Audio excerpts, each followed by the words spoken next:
গুণেৰে তেওঁ আছিল নৱতম আচাৰ্য। বিশ্ব দৰবাৰলৈ নহয়, বিশ্ব দৰবাৰক আনিলে চোতাললৈ।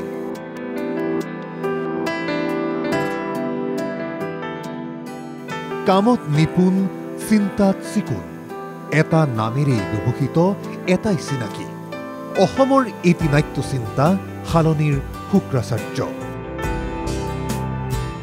বাদুংডুপ্পা কলাকেন্দ্ৰ অসমৰ নাট্য ইতিহাসৰ এক স্বকীয় শৈলী আৰু চিন্তা, যাৰ জনক গোৱালপাৰাৰ আগিয়াৰ অতি ভিতৰুৱা গাঁৱৰ নাটকত বাউল শুক্ৰাচাৰ্য ৰাভা।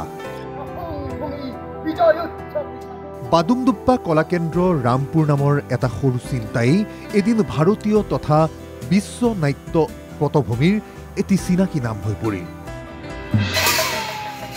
শুক্ৰাচাৰ্য ৰাভা আজি নাই, কেৱল আছে সুনিপুণ নাট্য ব্যক্তিত্বৰ চিন্তাৰ ফচল বাদুংডুপ্পা কলাকেন্দ্ৰ। আজি বিশিষ্ট নাট্যকৰ্মী শুক্ৰাচাৰ্য ৰাভাৰ ৬ষ্ঠ মৃত্যুবাৰ্ষিকী, সেয়ে হালনিত এই আয়োজন।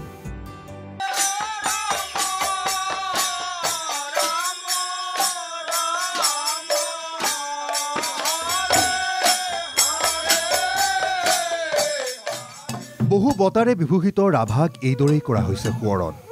নাট্যকৰ্মীগৰাকীৰ প্ৰতিচ্ছবিত মাল্যাৰ্পণেৰে আৰম্ভ হ'ল কাৰ্যসূচী। বিভিন্নজনৰ উপস্থিতিত কৰা হ'ল ৰাভাসকলৰ পৰম্পৰাগত ফাৰকান্তি নৃত্য।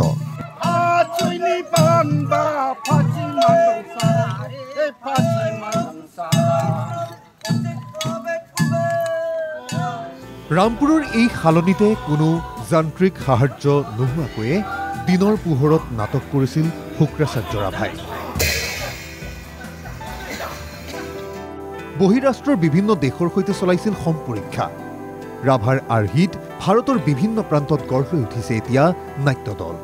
ৰাভাই আৰম্ভ কৰা আণ্ডাৰ দ্য ছাল ট্ৰী নাট সমাৰোহ এতিয়া চিনাকি বিশ্বৰ। সময়ানুৱৰ্তিতা আছিল শুক্ৰাচাৰ্য ৰাভাৰ ভূষণ। সাহিত্য সভাৰ প্ৰতিনিধিৰ এয়া সশ্ৰদ্ধ সোঁৱৰণ।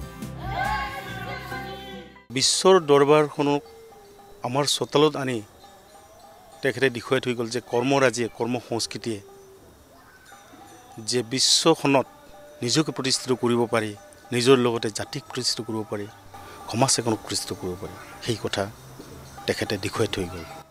আৰু এটা বস্তু মই সদায়ে কওঁ, তেখেতৰ যি আদৰ্শ, সময়ৰ প্ৰতি যি তেখেতৰ কৰ্মপটুতা, সময় যে এক মূল্য, আমাৰ জীৱনৰ এক সময়ৰ যে এক মূল্য আছে, তাক কিন্তু তেখেতে আখৰে আখৰে পালন কৰি গৈছে। ৰাতিপুৱা ৯টা বজাত যদি কাৰ্যসূচী ৰাখিছে, ৯টাৰ পৰা ১ বাজিবলৈ নিদিয়ে, ৯টা বজাতে আৰম্ভ হয়। ৰাভাৰ সোঁৱৰণত তেওঁৱেই প্ৰতিষ্ঠা কৰা হালনিৰ নাট্য মঞ্চত আজি নিবেদন কৰা হ'ব নাটক।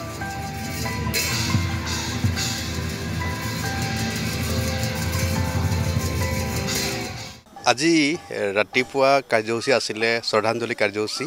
শ্ৰদ্ধাঞ্জলি বুলিলে পন্তি প্ৰজ্বলন, মাল্যাৰ্পণ, ৰাভাসকলৰ পৰম্পৰাগত শ্ৰদ্ধাঞ্জলি ৰীতি, ফাৰকান্তি আৰু কীৰ্তন চলি আছে। তাৰপিছত আবেলি আছে নাট্যানুষ্ঠান। নাট্যানুষ্ঠানত নাটক আছে দদান ৰজা, ৰাভাসকলৰ কিংবদন্তি কাহিনী। সকলো ৰাভাই জানে বা বহুতেই জানে। ৰাভাৰ আভাৰে জ্যোতিষ্মান অসমৰ নাট্য আন্দোলন। সোণ যেন আভা বিয়পি থাকক প্ৰতিনিয়ত।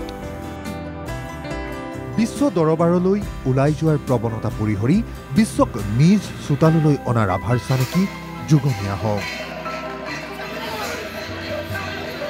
ভিডিঅ' জাৰ্নেলিষ্ট সঞ্জীৱ দাসৰ সহযোগত গোৱালপাৰাৰ পৰা ৰচিদুল হুছেইন ৰিপৰ্ট, NKTV+।